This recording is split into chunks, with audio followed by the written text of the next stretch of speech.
Project Comic-Con. Release the Snyder Cut. Is this thing on? Welcome back to Big Mouth, and fancy seeing you here in June. Are very welcome, my friends, and especially my enemies. Come in, sit down, no touching. I don't do the touching. Oh, all right, if I must, and welcome to the Superhero Show. And that is Ray Porter, who was not used as Darkseid in the Justice League movie, promoting Project Comic-Con. And I thought I'd play that for you because I forgot to do it on today's DCEU Daily. How can I do that? This is massive. So, the voice from the trailer, no Kryptonians, no lanterns. It's him, isn't it? It's him. So that was never Steppenwolf. It was Darkseid. Wow, wow, wow. What did we lose out on by not seeing Zack's vision for the Justice League or his 5-movie arc? So, on today's show, we will be talking about the Spider-Man Far From Home reactions. Also, I'll be telling you how they could have done a better job at bleeding in the Suicide Squad characters and Justice League characters throughout the Phase 1 of the DCEU as well. So shall we begin? First of all, we are going to look at these reactions to Spider-Man Far From Home. So, shall we read out some of these reactions for Spider-Man Far From Home? You won't be surprised to hear a Disney MCU movie is being lauded as usual. It doesn't matter what these people do, they will get credit. So, this is from Mold Garrett, who's obviously a critic. Spider-Man Far From Home is such a good movie. Jake Gyllenhaal suits up and completely embraces his role. He's an actor, that's what he's meant to do in its entirety, and he's clearly having a blast. This is such a refreshing film after the heaviness of Endgame. The post-credit scenes are a must-watch and will blow your dang mind. You know when they say an actor looks like they're having fun? Have you ever been on a movie set or a TV set before? It is fucking hard work. Nobody's having fun. Of course, you're doing your job, your craft, you're enjoying that. But no one's having a blast, so I don't see how you could see someone having a blast. Anyway, that's me nitpicking. I'm nitpicking the critics like they nitpick my beautiful franchise, the DCEU. Anyway, Eric Davis, who is definitely a shill. I like him, I follow him, but he's a shill. Spider-Man Far From Home is funny, exciting, romantic, goofy, and follows Homecoming in being this brilliant, grounded, level look at Spidey's world and how the events of Avengers Endgame impacted everyday life. Lots of twists and turns, plus some adorable summer romances too. I'm a big fan. Now, that is a surprise. Let me reread some of this. This is what they want. And if you don't do this, they're going to destroy your movie. It's funny, exciting, romantic, goofy. Right? Now, this crap about following Homecoming and it being this brilliant ground level look at Spidey's world. Look, Far From Home isn't a terrible movie, but it's nowhere near the quality of Raimi's first 2 movies. I'm sorry, Eric Davis. Right, Mike Settaccini. Spider-Man Far From Home is both a great follow-up to Avengers Endgame and a solid Spider-Man story in its own right. It's funnier and more visually adventurous than Homecoming with another killer soundtrack. Make sure you avoid the hell out of spoilers. So he called it solid, which means he probably didn't like it very much, but he doesn't want to admit to that. So that's interesting. Spider-Man Far From Home, this is from Angie J. Han. Spider-Man Far From Home is the coda we needed after Endgame. A glimpse of how the world looks now that the dust has settled. Could maybe have gone a bit harder on Peter's emotional arc, but bursting with warmth and humour and awkward teen romance. Also, Jake Gyllenhaal, perfect casting. Now, this sums up Feige in the MCU and Disney, right? Could have gone a bit harder on Peter's emotional arc. There you have it. This is the problem with this franchise. They don't do that. Matt Singer. Spider-Man Far From Home has the difficult task of following 2 epic Avengers movies and Spider-Verse, and succeeds by telling a smaller classical story about Peter Parker caught between what he wants and what responsibility demands. Pure cat spider nip for Spidey fans like me. Hang on, right? So are we saying he's torn between MJ and being Spider-Man?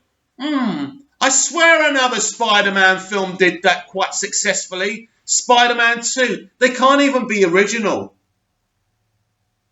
Steve Weintraub absolutely loves Spider-Man Far From Home. That's a surprise, Stephen. Captures the spirit of the comics and mixes in some amazing movie magic. The second the film ended, I wanted to watch it again. Jake Gyllenhaal is fantastic as Mysterio. Look, Jake Gyllenhaal is an amazing actor. There's no question about that. Here we go, Mr. Jim Vejvoda. Yes, we know what he's going to say already. Spider-Man Far From Home is an extremely fun, cleverly executed and frequently hilarious combination of the MCU's wall crawler's journey. So far, some very sweet moments, sly commentary, and adept action set pieces throughout. They always go on about fun. It's got to be fun. Sometimes things don't have to be fun, bright and funny, do they? Brian Truitt didn't love Spider-Man Far From Home as much as Homecoming. My God, you loved Homecoming? But it's still a rad take on bearing the weight of great expectations and a fun ode to teen romance. Tom Holland continues to be amazing. Zendaya's MJ is just as cool as Shuri and Jake G, an inspired choice for Mysterio. Let's move on. Preeti Chiba. Non-spoiler thoughts. Most comic book movie Marvel has put out, second and third acts are outstanding. The two post-credit sequences are going to stick in my brain for a long time. I cannot wait to see this movie at least 3 more times. Look, all the MCU movies are good. They're good, they're fun. But you forget about them. So let's see, they reckon that these post-credit scenes were amazing. So could it be possible, right, everyone, that the post-credit scenes are better than the actual film? Think so. Kevin McCarthy. I love it when I can read people's names. Far From Home has dethroned Sam. Oh, you absolute tosser. Spider-Man Far From Home has dethroned Sam Raimi's Spider-Man 2 is now favourite Spider-Man film. What's insane is that I can't even tell you why. I'm so in love with this film because it would be a spoiler. Gyllenhaal is incredible. Holland reconfirms as the best Spidey to date. Amazing. Right, I did watch a test screening of this movie. Obviously, there were no post-credit scenes. As I said to you at the time, it was a solid movie. But I don't know what the post-credit scenes are, so we'll have to see if my theory about those 2 scenes being better than the actual film. Listen, it's an okay film, and that's it. Right, so yeah, that was the last one. So the reactions are really positive, but it's an MCU movie. They're always going to, as long as they have bright colour palettes, it's funny, blah, blah, blah. Now, as I say, to say it's better than Spider-Man 2, Raimi's Spider-Man 2, it's outrageous. It really is. But this is where we are now. Disney are dominating, and these shills want to carry on getting their free tickets and their top interviews so they can get clicks for their pages, their channels, and the magazines and TV networks they work for. Absolutely outrageous. It's another average, generic, good, fun film that you'll forget about. But never mind. It doesn't matter what I think, does it? But there's no surprise to these reactions. So I'm at least excited about these post-credit scenes. I suspect they will link in some characters in this, so this could be really exciting. Because Kevin Feige has said that there could be a Venom, potentially, and Spider-Man team-up, which actually does excite me, but he said it's up to Sony. You see, the problem is with Sony, even though their movie department's not doing too well at the moment, they're never going to sell up to Disney, never. That will never, ever happen. They'll keep on going at it because they're such a big company, right? So, but yeah, that would really excite me, a Venom Spider-Man movie. That would be exciting, and I hope that's Spider-Man 3, to be honest with you, because we could do some excitement. So, should we switch over to the DCEU, should I say? This is my main talking point for the superhero show today.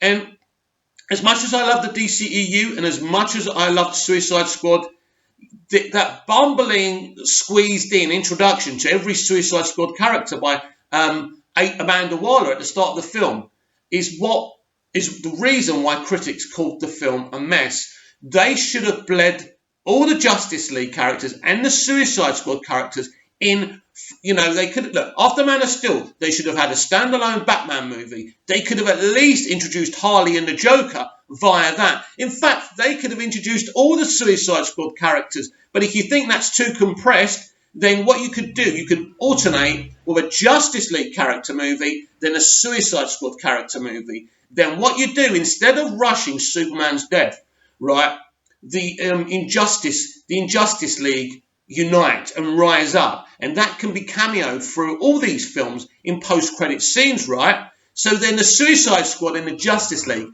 have to team up. After they've been bled through with origin films, through the origin Batman movie, you have a massive Justice League Suicide Squad movie versus the Injustice League. It would have been a great phase one.